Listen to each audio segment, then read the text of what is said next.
Ya, terjadi pembubaran dengan masyarakat sama mahasiswa yang melakukan demo. Ini udah bahaya. Sudah bahaya yang terjadi nih. Bahaya, bisa perang saudara. Mohon maaf ini. Kami mohon dari pihak kepolisian agar segera turun. Kami mohon dari pihak kepolisian segera turun.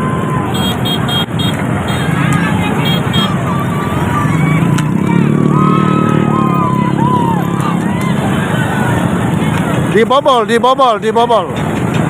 blokade dari masyarakat. Pengguna jalan lalu lintas membobol blokade. Pengguna jalan lalu lintas membobol blokade dengan melempar batu apa segala macam.